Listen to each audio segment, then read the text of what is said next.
my speech today is going to be why standardized testing should not be used to assess child's intelligence. My audience is going to be my mom and my dad. Okay, so the first thing we're going to talk about is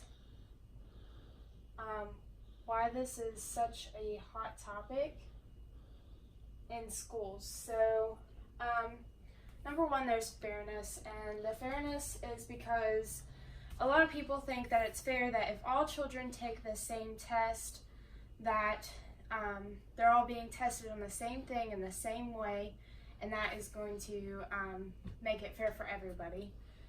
But people also think it's unfair because not every child learns the same way, so not every child is going to test the same way.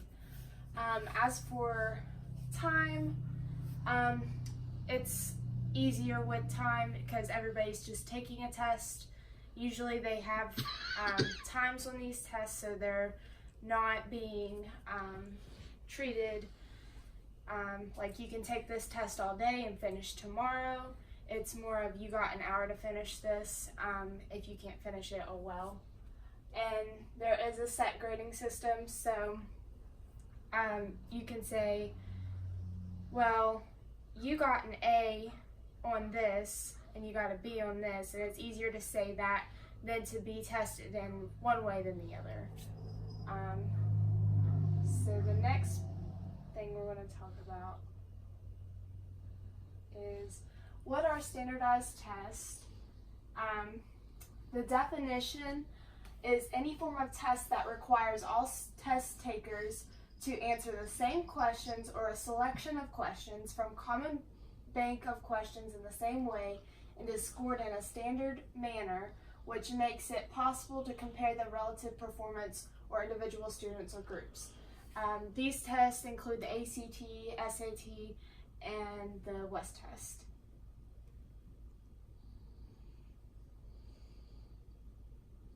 So why say no to these tests?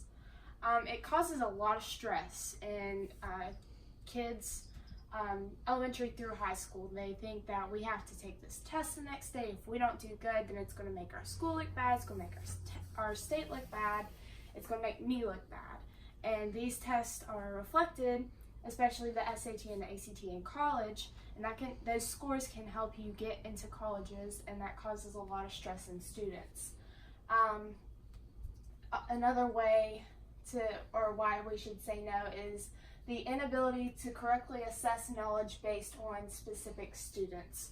So, like I said before, some people are more advanced in taking tests than others, and they don't get as nervous. So when students are not so nervous, they do well in these tests as to others, where they would feel more comfortable showing their testing elements in a different way, as in rather than taking a test on a piece of paper, they do better taking a test showing you how to do it.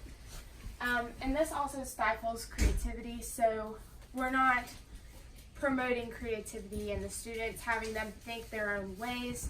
They are now strictly having to answer A through D questions than to say, well, this is how I think this should work.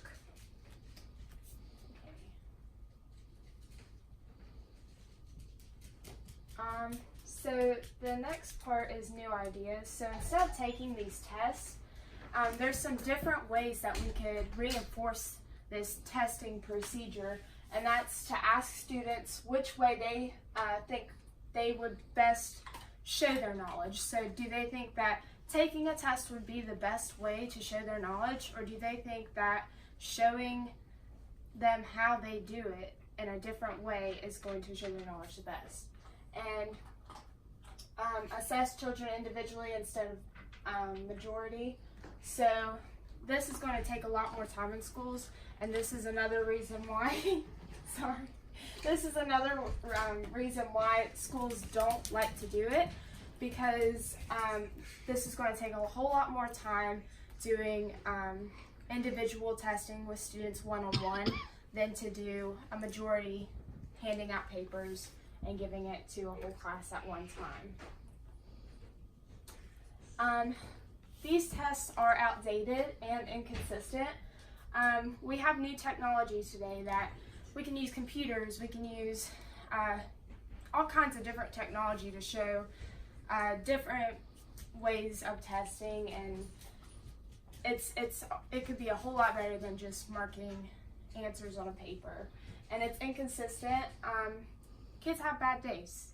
They could wake up and have little to no sleep because they were nervous, or their parents could have been fighting and they could be worried about that. Different days depend on a student's different ability to take a test. And there's also paper marks, so whenever you take these tests and they're on a paper, you have to fill in correct circles, and if you don't fill in the circles correctly, they could mark you off, but you could be right on the answer. So my conclusion is that a child's intelligence cannot be determined by one single test and should not be used in schools because they cause stress in the child, do not correctly assess their knowledge, and it stifles creativity and innovation in the classroom. Thanks.